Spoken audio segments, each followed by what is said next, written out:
আমার পোলাটারে দেখতে খুব ইচ্ছা করতেছে খাদিজা। আব্বা, তুমি এই সময় ওর নাম মনেও না।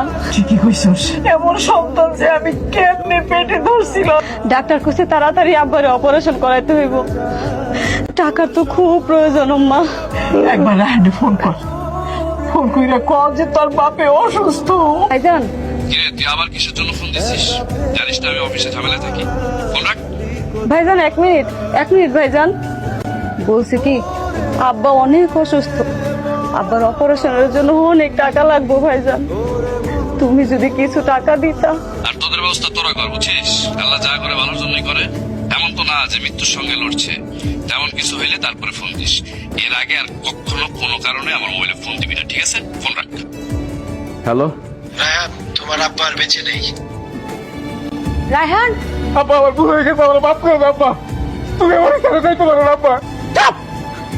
আর কোনো বাপ নাই, আমার স্বামীর কোনো ছেলে সন্তান নাই, আমার স্বামীর কোনো ছেলে সন্তান নাই। এই বাড়ি কেন এসেছিস? কেন এসেছিস তুই এখানে? তোমরা সবাই দেখো, দেখো শহরের অনেক বড় কর্পোরেট অফিসার আর এই করিম মিয়া এই পোলাটারে কর্পোরেট অফিসার বানাইতে যাইয়া তার জীবনের সর্বোচ্চ শেষ করছে।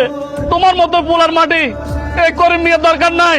যে বাপ আমার এত কষ্ট করে বড় করছে, একটা গরিব মানুষের, একটা গরিবের ঘরে জন্ম হয়ে আমার কোনোদিন কোনো অভাব পাইতে হয় নাই। যখন যা চাইছি সব দিছে, আর আজকে আমি তার কারণে এত বড় চাকরি পায়া তারই মিলাই দিছি, তার সাথে খারাপ ব্যবহার করছি অল্প কিছু টাকার জন্য। আজকে আমার বাবার চিকিৎসা, আমার তোমার ক্ষমা করার দরকার নাই। আমার শুধু একবার আমার বাবার মুখটা দেখতে দাও, শেষবারের মতো একটু মুখটা দেখতে দাও। না, কইছি না তুই চুইতে পারবি না। আমার বাবা আমার এতিম করে চলে গেছে শুধু তোর জন্য।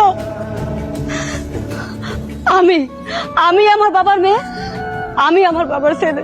আজকালকার ছেলেরা তো বাবা মার মা যখন অনেক বয়স হয়ে যায় তখন এই ছেলেরা বাবা মারে দূর করে তাড়ায় দেয়, কুকুরের মতো ব্যবহার করে। এই লোকটার কমলে সেটা ছুটে নাই, তার একটা সন্তান ছিল। ওর মতো খারাপ মতো এই দুনিয়াতে আর কোনো ছেলে নাই। ওর মতো ছেলেরা যেন কোনো বাবা মার আল্লাহ না দেয়। হ্যালো হ্যালো স্যার, সর্বনাশ হয়ে গেছে। আপনার গোটা কোম্পানি দাও দাও চলছে, সব শেষ হয়ে গেল স্যার।